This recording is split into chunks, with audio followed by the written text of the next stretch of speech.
Oke, assalamualaikum warahmatullahi wabarakatuh. Oke, sebelumnya berdirinya saya di sini, saya ingin mempresentasikan hasil review jurnal saya yang berjudul Automatic Capacitor Bank Planning Design Using Microcontroller for Power Factor Optimization. Sebelum saya mulai, izinkan saya memperkenalkan diri. Saya Muhammad Abi Rizkullah dari Pendidikan Teknik Elektro Angkatan 2023. Di sini saya ingin mempresentasikan hasil review jurnal saya. Oke, jadi di sini jurnal ini yang saya bahas itu berasal dari Prodi Teknik Elektro dari Universitas Negeri Surabaya yang dibuat oleh Ibrahim, Subu Isnur, Haryudo, Endrayansyah, dan Hafiz Nidomzen. Oke, lanjut ke pembahasan intinya. Jadi yang pertama kita mulai itu adalah optimasi faktor daya otomatis. Nah, sebelumnya jadi jurnal ini tuh bertujuan untuk apa sih?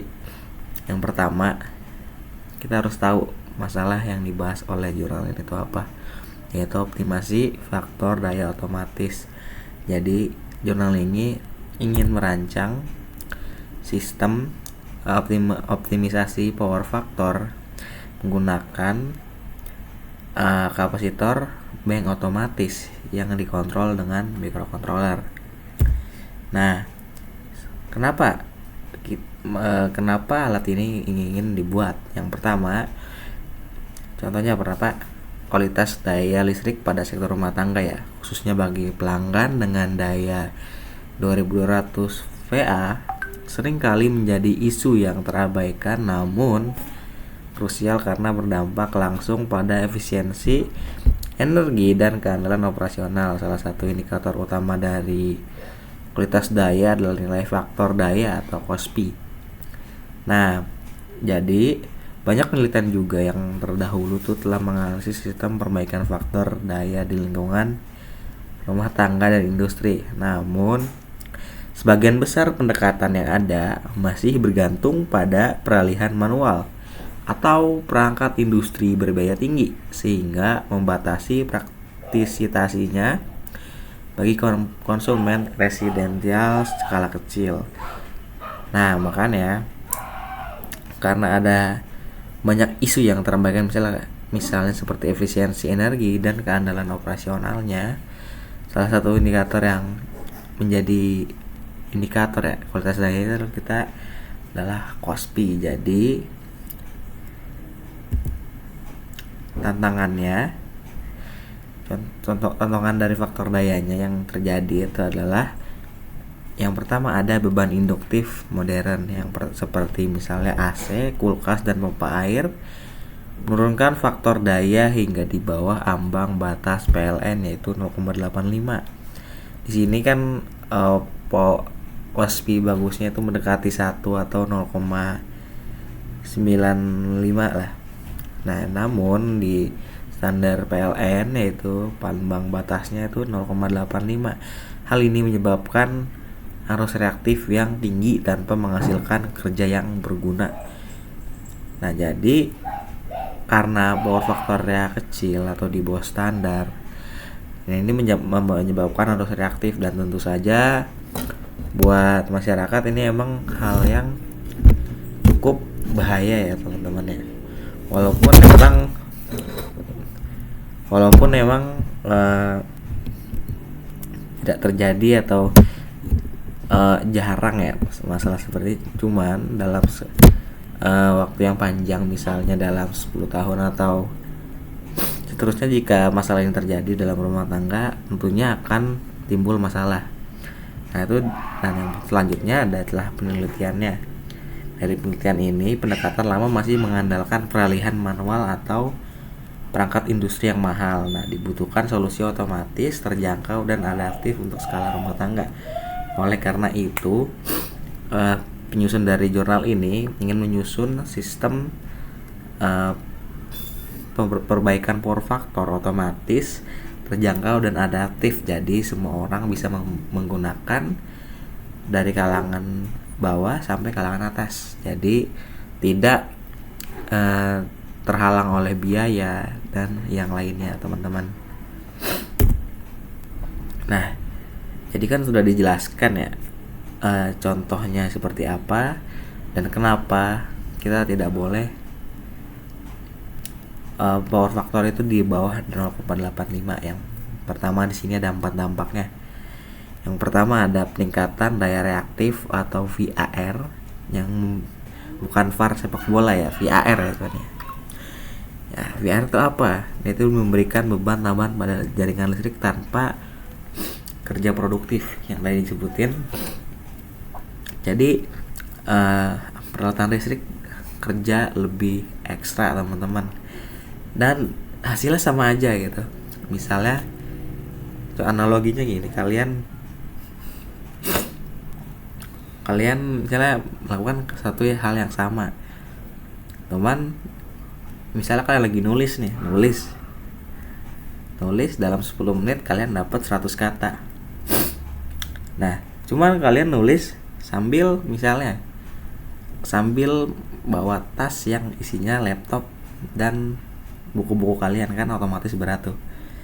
Nah, kalian nulis terus juga nulis dalam 10 menit dapat 100 kata. Cuman kita dalam menghasilkan hasil yang sama dalam 10 menit 100 kata itu, di yang bawa tas kan pasti bebannya berlebih ya. Kita pasti berat, dan sehabis kita menulis pasti akan lebih capek. Nah, apalagi peralatan listrik yang dipakai terus-menerus, contohnya kayak AC atau kulkas gitu. Jadi dalam jangka panjang bisa menyebabkan masalah pada peralatan listrik tersebut. Nah, yang kedua itu adalah penurunan tegangan atau voltage drop, yaitu mengurangi kinerja peralatan elektronik sensitif di rumah. Nah, ini dan juga bisa menghasilkan tegangan atau voltage drop ya, yang jadi kinerjanya menurun, teman-teman.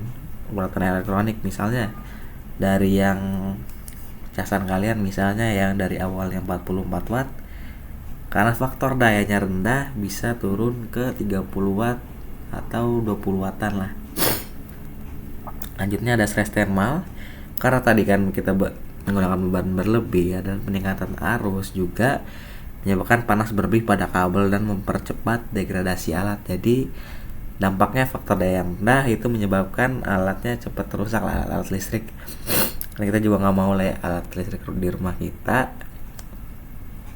cepat rusak ya, teman-teman ya. Yang terakhir ada pemborosan finansial ya. Tadi dari 3 masalah ini tentu saja ujung-ujungnya apa? Ujung-ujungnya duit, teman-teman. Jadi baiknya dampaknya dari faktor daya rendah ini ada 4 ini, teman-teman, yang terasa banget ke kita dan masyarakat. Nah, dari dampak itu dan penilaian tadi, karakteristiknya apa sih? Karakteristiknya seperti ini. Sebagian besar peralatan rumah tangga dari 200 VA didominasi oleh motor listrik yang bersifat induktif. Nah, penelitian ini mengukur faktor daya awal pada kisaran 0,79 dan 0,82 sebelum interferensi. Nah, ini kan faktor dayanya udah rendah banget ya, di bawah 0,85. Jadi inilah penelitian ini mengadakan supaya interferensi, supaya kita faktor dayanya tidak ada di bawah 0,85.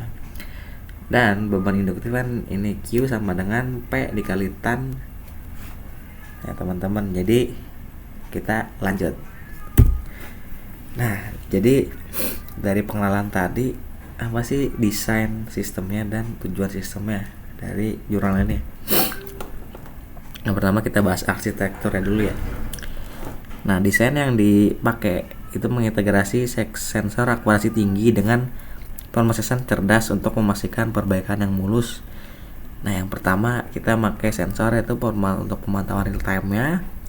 Kan PZM strip 0,04 T untuk mengukur tegangan, arus, P dan faktor dayanya secara bersamaan. Lalu kita menggunakan Arduino Uno sebagai kontrol logikanya yang memproses hasil mengukuran setiap beberapa detik. Lalu peralihan yang ketiga, kita menggunakan relay sebagai peralihan adaptif untuk mengaktifkan kapasitor tertentu berdasarkan ambang batas arus. Nah, di sini bisa dilihat ya, ada logika dari desain arsitektur ya dari alatnya. Jadi dari sensor masuk ke microcontroller dan input juga masuk ke microcontroller. Lalu dari microcontroller menghasilkan dua output, yaitu user interface dan aktuatornya. Yang dimana aktuator itu men-trigger kapasitor bank ya teman-teman. Lanjut ke komponennya. Jadi di sini ada 4. Tadi ada Arduino Uno, Arduino Nano, BZM 004T dan modul relay sama kapasitor bank. Di sini bisa saya jelaskan singkat aja, tadi kan udah disebutin ya. Dari Arduino Nano itu sebagai sistem atau otak sistemnya lah, yang buat memproses data dan inputan ya, dan menghasilkan output yang diinginkan. Lalu PZM 004T di situ untuk mengukur tegangan, arus, P dan faktor daya. Ada model relay, rangkaian yang relay ini untuk mengaktifkan tingkatan kapasitor secara bergantian. Lalu di sini ada kapasitor bank, 5 buah kapasitor 400 volt AC yang menyediakan pasokan daya reaktif lokal. Lalu logikanya gimana dari sistem ini? Yang pertama di sini ada deteksi dulu. Sensor menangkap data, tegangan, arus dan faktor daya secara real time. Lalu dari data itu diproses ke Arduino. Arduino menghitung penyimpanan deviasi dari target COSPI-nya, yaitu 0,95 ke atas ya. Lalu yang ketiga ada aktivasi atau eksekusinya. Dari aktivasi ini relay secara selektif untuk menghubungkan ukuran kapasitor yang dibutuhkan. Jadi untuk menaikkan COSPI-nya dari yang tadi 0,79 sampai 0,82 menjadi 0,95 ke atas. Lalu yang terakhir ada di kita menampilkan ya di LCD, menampilkan status parameter dan relay yang sedang aktif gitu. Jadi kelihatan hasilnya di LCD-nya seperti apa gitu. Lanjut ya. Tadi disebutin ya, yang konsep ketiga menghubungkan ukuran kapasitor yang dibutuhkan. Nah, kita gimana sih menentukan ukuran kapasitor yang dibutuhkan ya? Nah, ini perhitungan ini didasarkan pada rumus kompensasi daya reaktif, yaitu C sama dengan 1/2pi Fxc, di mana Xc adalah reaktansi kapasitif yang diperlukan untuk mengimbangi atau mengompensasi VAR induktif. Di sini ada tabelnya ya.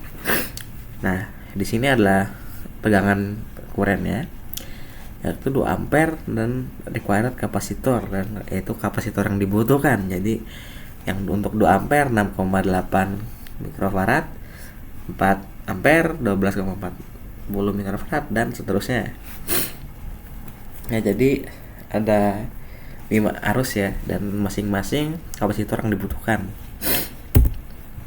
Lalu hasilnya seperti apa? Jadi bisa dilihat ya. Di sini ada peningkatan signifikan. Yang pertama, faktor daya rata-rata meningkatkan dari kisaran rendah sebesar 0,79 sampai dengan 0,82 menjadi kisaran tinggi sebesar 0,91 sampai dengan 0,99. Nah, sistem ini berhasil menjaga nilai faktor daya tetap mendekati 1 atau unity. Maaf, secara signifikan melampaui standar minimal yang ditetapkan oleh PLN, yaitu sebesar 0,85. Jadi bisa dilihat ya grafiknya ya. Di sini 0,79 naik sampai mendekati 1 ya, teman-teman. Dan ini jadi peningkatan yang signifikan ya, walaupun emang secara angka ya tidak terlalu besar ya, dari 0,82 sampai 0,99, tapi secara pengaruh ini sangat mempengaruhi barang-barang elektronik yang kita gunakan di rumah. Nah, optimasi ini menghasilkan penurunan signifikan pada arus yang ditarik dari jaringan. Di sini kita ngambil contoh aja dari awal sampai akhir ya. Yang pertama minggu 1 itu 4,823 ampere menjadi 3,50. Lalu di minggu terakhir minggu 5 itu 9,61 ampere menjadi 8,10 ampere. Nah, manfaatnya apa? Manfaatnya mengurangi efek pemanasan pada kabel dan yaitu serat thermal dan meningkatkan stabilitas tegangan sistemnya. Jadi bisa dilihat ya, alat ini tuh manfaatnya sangat besar dan bisa membantu kita di kehidupan sehari-hari ya. Bisa membuat kita hemat uang. Di ini ekonomi ini hemat uang itu penting banget ya teman-teman ya. Lalu kesimpulannya apa ya dari jurnal ini? Kesimpulannya, solusi yang dapat diskalakan atau scalable solution ya, yaitu sebuah pendekatan yang praktis, berbiaya rendah dan dapat diterapkan secara massal untuk instalasi rumah tangga satu fasa. Jadi alat ini tuh sebuah pendekatan yang praktis, biayanya rendah dan dapat diterapkan secara massal untuk instalasi rumah tangga atau rumah tangga satu fasa, maaf.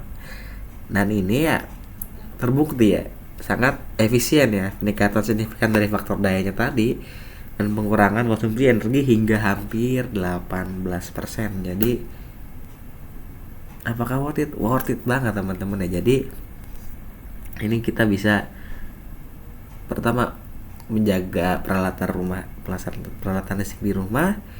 Yang kedua, kita bisa hemat uang teman-teman. Mantap kan? Oke, karena udah di ujung ya, mungkin itu saja dari saya, Muhammad Abi Rizkulo dari Pendidikan Teknik Elektro Angkatan 2023 Universitas Negeri Jakarta. Terima kasih sudah mendengarkan dan menonton video presentasi ini teman-teman. Kurang lebihnya mohon maaf. Wassalamualaikum warahmatullahi wabarakatuh.